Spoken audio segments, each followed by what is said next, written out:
Էկոնոմիկայի նախարարությունում առերևույթ կոռուպցիոն չարաշահումների գործով ազատազրկվել են նախարարության աշխատակիցների ու ազգային ժողովի նախագահ Ալեն Սիմոնյանի եղբոր կինը Անի Գևորգյանը։ Հայտնի է, որ ձերբակալված 7 պաշտոնյաներից մեկը փոխնախարար Անի Սպիրյանն է։ Մեղադրվում է էկոնոմիկայի նախարարության աշխատակիցներին այնպիսի գործողություններ օժանդակելու հարցում առաջարկություն խորհուրդներ տրամադրելու, որ իբրև թե այն ընկերությունը, որտեղ որ ինքը աշխատում է Սիներգի ընկերությունը, ինքը շահի այդ մրցույթը։ Այսինքն այդ գործողությունների խնդիրն է սխալ մեկնաբանվել ու Անի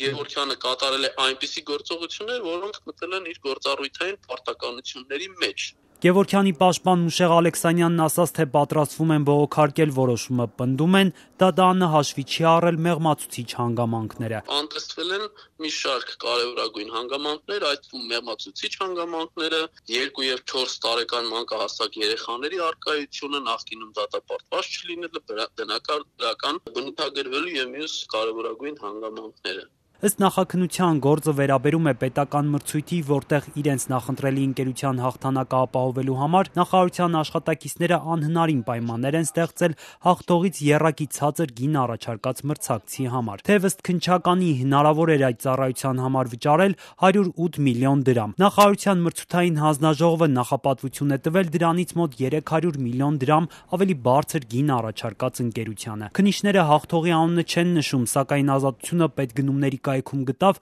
այս մրցույթի պատմությունը, ըստ որի կասկածելի պայմանագիրը կնքվել է Սիներգի ընկերության հետ անցած տարվա կեսին։ Նախարարության պաշտոնյաների հետ հանդիպումներում ըստ պաշտոնական փաստաթղթերից մեկի ընկերությունը ներկայացրել է Անի Գևորգյանը, որը ազգային ժողովի նախագահ Ալեն Սիմոնյանի եղբոր կինն է։ Նա ըստ փաստաբանի արդեն 1 տարի է չի աշխատում Սիներգի ընկերությունում։ Կալանավորվածների մեջ է նաև Սիներգի ընկերության ղեկավարներից մեկը։ Հատկանշական է սակայն, որ պարտվող Հարմոնիա ընկերությունը այս մրցույթի արդյունքի հետ չէր հաշտվել եւ անցած հունիսին դիմել էր դատարան։ Ընկերությունից հրաժարվեցին այսօր մեկնաբանություն տալ Ազատությանը, սակայն դատարանում ըստ արձանագրության ընկերության ներկայացուցիչը փաստարկել է, որ նախարարությունը մրցույթի երկրորդ փուլում փոխել է պայմանները, սահմանելով մասնակցության նոր ու խտրական պահանջներ, ինչի արդյունքում իրենք դուրս են մնացել։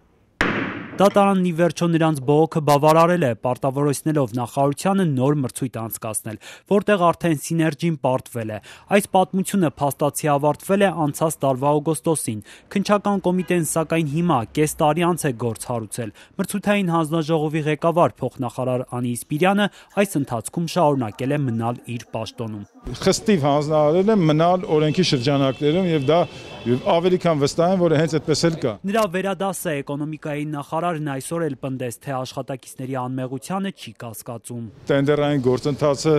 եղել է անընդհատ իրավաբանների եւ մյուս գործընկերների, այդ թվում նաեւ ֆինանսների նախարարության ներողություն, ֆինանսների նախարարի նախարարության հսկողության տակ եւ մենք ավելի քան վստահ ենք, որ